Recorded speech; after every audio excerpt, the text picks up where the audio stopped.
അച്ചൂസ് വേൾഡിലേക്ക് എല്ലാവർക്കും സ്വാഗതം. അപ്പം നമ്മളിതിൻ്റെ മുന്നേ മൂകാംബിക യാത്രയുടെ നമ്മൾ വടകരയിൽ നിന്ന് പുറപ്പെട്ടത് തൊട്ടിങ്ങനെ പറഞ്ഞു വരികയാണ്. ഇപ്പം ഞങ്ങൾ വടകരയിൽ നിന്ന് പുറപ്പെട്ട് പയ്യന്നൂരെത്തി. പയ്യന്നൂർ വസന്തവിഹാർ എന്ന് പറയുന്ന ഒരു ഹോട്ടലിൽ നിന്ന് ഞങ്ങളിതാ എല്ലാവരും മസാല ദോശ, പൂരി മസാല എല്ലാം വാങ്ങിച്ച് കഴിക്കുകയാണ്. കാരണം ഞങ്ങൾ രാവിലെ പുട്ടും കടലയും കഴിച്ചാലും വേറെ ആരും ബ്രേക്ക്ഫാസ്റ്റ് കഴിച്ചിട്ടില്ലായിരുന്നു. അപ്പം എല്ലാവരും ഫുഡൊക്കെ കഴിച്ചു. കുഴപ്പമില്ല, വലിയ അത്ര അടിപൊളി ഫുഡ് എന്നൊന്നും പറയാൻ പറ്റില്ല.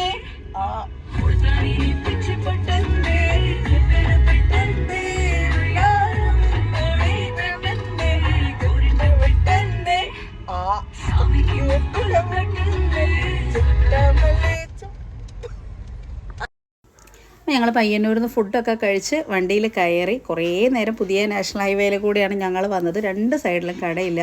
അപ്പോൾ ആ കടകളൊന്നും കാണാതെ വെറും റോഡ് മാത്രം കണ്ട് കട്ട ബോറടിച്ച് വണ്ടിയിൽ നിന്ന് ഞങ്ങളെല്ലാവരും വർത്തമാനങ്ങളൊക്കെ ഓരോ കാര്യങ്ങളൊക്കെ പറഞ്ഞ് ഞങ്ങളിപ്പോൾ ഇതാ നമ്മുടെ കാസർഗോഡ് ജില്ലയിലേക്ക് കടക്കുന്നു. അപ്പോൾ കുറച്ച് കടകളൊക്കെ കണ്ടതിൻ്റെ ഏറ്റവും വലിയ സന്തോഷമാണ് മനസ്സിലുള്ളത് കേട്ടോ. ഞങ്ങൾ കാസർഗോഡ് ജില്ലയിൽ ഇപ്പോൾ സമയം ഒരു ഉച്ചയില്ല 11 മണി ആയിട്ടുണ്ട്. അപ്പം ഇവിടെ ബേക്കൽ കോട്ട കാണാമെന്ന് വിചാരിച്ചു. അതും കുറേ കാലത്തൊരു സ്വപ്നമായിരുന്നു ബേക്കൽ കോട്ട. ഞങ്ങൾ തെക്കോട്ടാണ് അധികം യാത്ര ചെയ്യാറ്. കാരണം ഏട്ടൻ്റെ നാട് ആലപ്പുഴ ആയതുകൊണ്ട് വടക്കോട്ടേക്ക് യാത്ര കുറവാണ്. അവിടെ ബേക്കൽ കോട്ടയ്ക്കകത്ത് ഒരു അമ്പലമുണ്ട്. ആ അമ്പലത്തിൽ അന്ന് എന്തോ പരിപാടികളൊക്കെ നടക്കുക. ഇപ്പോൾ വൃശ്ചിക മാസം ആയതുകൊണ്ടായിരിക്കും എന്തൊക്കെയോ പ്രോഗ്രാമും അന്നദാനവും ഒക്കെ ഉണ്ട്. ബേക്കൽ കോട്ട പള്ളിക്കര, കാസർഗോഡ് ജില്ല. കാസർഗോഡ് ജില്ലയിൽ കാഞ്ഞങ്ങാട് താലൂക്കിലെ ജില്ലാ ആസ്ഥാനത്ത് നിന്ന് 16 കിലോമീറ്റർ തെക്കായിട്ടാണ് ഈ കോട്ടയുടെ സ്ഥാനം. അറബിക്കടലിന് അഭിമുഖമായിക്കൊണ്ട് ബഹുകോൺ മാതൃകയിൽ 35 ഏക്കറോളം ബേക്കൽ കോട്ട വ്യാപിച്ചു കിടക്കുന്നു. അതിപ്രാചീനമായ ഒരു ചരിത്രം തന്നെ ബേക്കലിന് അവകാശപ്പെടാനുണ്ട്. പുരാതന കാലഘട്ടത്തിൽ ഈ പ്രദേശം കദംബ രാജവംശത്തിൻ്റെയും മൂഷിക രാജവംശത്തിൻ്റെയും അധീനതയിലായിരുന്നു. പിന്നീട് കോലത്തിരി രാജാക്കന്മാരുടെ കീഴിലായിരുന്നു. തുടർന്ന് ബേക്കൽ പ്രദേശം വിജയനഗര സാമ്രാജ്യത്തിൻ്റെ ഭാഗമായി മാറി.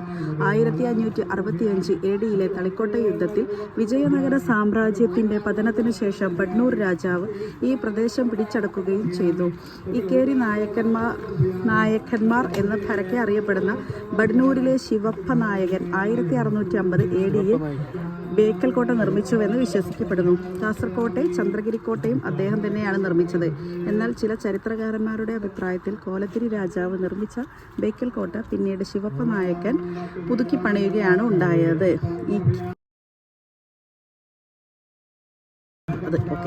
കർണാട്ടിക് യുദ്ധത്തിന് ശേഷം 1763 AD ബേക്കൽ മൈസൂർ രാജാവായ ഹൈദരാലിയുടെ അധീനതയിലായി. ടിപ്പു സുൽത്താന്റെ ഭരണകാലത്ത് ഈ കോട്ട തുളുനാടിൻ്റെയും മലബാറിൻ്റെയും ഒരു പ്രധാന ഭരണസിരാകേന്ദ്രമായിരുന്നു. AD 1791 ടിപ്പു സുൽത്താന്റെ പതനത്തിന് ശേഷം ബേക്കൽ കോട്ട ഇംഗ്ലീഷ് ഈസ്റ്റ് ഇന്ത്യ കമ്പനിയുടെ അധീനതയിലായി. ചെങ്കല്ല് കൊണ്ട് നിർമ്മിച്ചിരിക്കുന്ന കോട്ടയ്ക്ക് സമുദ്രഭാഗത്ത് ഭീമാകാരമായ കോട്ടമതിലുണ്ട്. കോട്ടയെ ശക്തിപ്പെടുത്തിക്കൊണ്ട് കൊളത്തളങ്ങൾ ഇടവിട്ട് കാണാൻ സാധിക്കും. ഒരു നിശ്ചിത കോണിൽ നിർമ്മിച്ചിരിക്കുന്ന അകത്തെ വാതിലിൻ്റെ ക്രമീകരണം കോട്ടയ്ക്കുള്ളിലേക്ക് നേരിട്ടല്ലാത്ത പ്രവേശനം സാധ്യമാക്കുന്നു. സമുദ്രഭാഗത്തുള്ള വലിയ കൊത്തളങ്ങളും ഭൂമിക്കടിയിലെ തുരങ്കങ്ങളും നിരീക്ഷണ ഗോപുരവും കോട്ടയ്ക്കുള്ളിലെ പ്രത്യേകതകളാണ്. കോട്ടയുടെ മധ്യഭാഗത്ത് വൃത്താകൃതിയിലുള്ള ഒരു നിരീക്ഷണ ഗോപുരമുണ്ട്. ഗോപുരത്തിലേക്ക് യുദ്ധസമയത്ത് പീരങ്കിയും മറ്റ് യുദ്ധസാമഗ്രികളും കയറ്റുവാൻ ഉതകുന്ന രീതിയിൽ ചരിഞ്ഞ നടപ്പാതയും നിർമ്മിച്ചിട്ടുണ്ട്.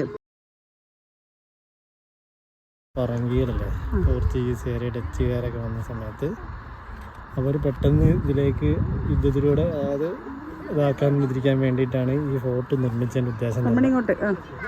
ഈ ഫോർട്ടിൻ്റെ ഓരോ ഭാഗത്തും ഒരു ഗണ്ണ് വെച്ച് ഷൂട്ട് ചെയ്യാനുള്ള ചെറിയ ഹോളുകളുണ്ട്.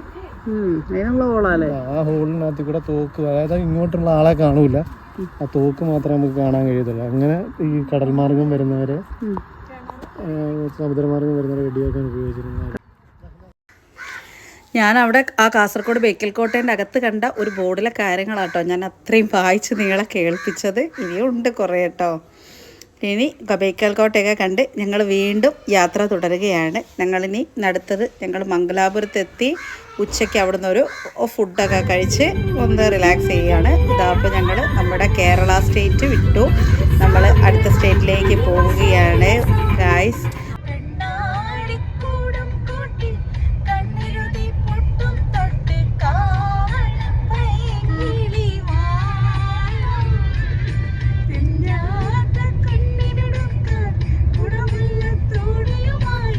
അങ്ങനെ മംഗലാപുരത്ത് ഇതാ കൊച്ചിൻ വില്ലേജ് റെസ്റ്റോറൻ്റ് എന്ന് പറയുന്ന ഒരു ഹോട്ടലിൽ ഫുഡ് കഴിക്കാൻ കയറി. നമ്മളെ നാട്ടിൽ അതേ ചോറാട്ടോ അവിടെ ഉള്ളത്.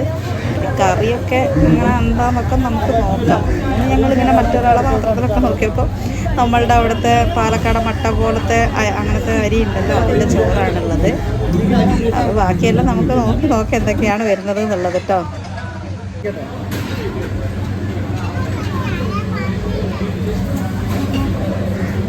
നിങ്ങളിപ്പോൾ വിചാരിക്കുന്നുണ്ടാവില്ലേ ഇതെന്താ പരസ്പരം വാരി കൊടുക്കുന്നത്? ഞങ്ങളുടെ കല്യാണം കഴിഞ്ഞ നാൾ തൊട്ട് ഞങ്ങൾ രണ്ടുപേരും ഒരുമിച്ചിരിക്കുന്ന സമയത്ത് ഞങ്ങൾ ഉണ്ണുമ്പോൾ ആദ്യമുള്ള ഒരു ഉരുള അങ്ങോട്ടും ഇങ്ങോട്ടും കൊടുക്കും കേട്ടോ. ഉച്ചയ്ക്ക് കൊച്ചിൻ വില്ലേജ് റെസ്റ്റോറൻറ്റിൽ നിന്ന് ഊണ് കഴിച്ചു. അത്ര വലിയ നല്ല ഊണെന്നൊന്നും പറയാൻ പറ്റൂല. എന്നാലും നമ്മുടെ കേരളം വിട്ട് കഴിഞ്ഞിട്ട് നമ്മളൊരു ഭക്ഷണം കഴിക്കുമ്പോൾ ഒരു ആവറേജ് ഊണ് എന്നൊക്കെ നമുക്ക് പറയാം. അത്രേ ഉള്ളൂ കേട്ടോ.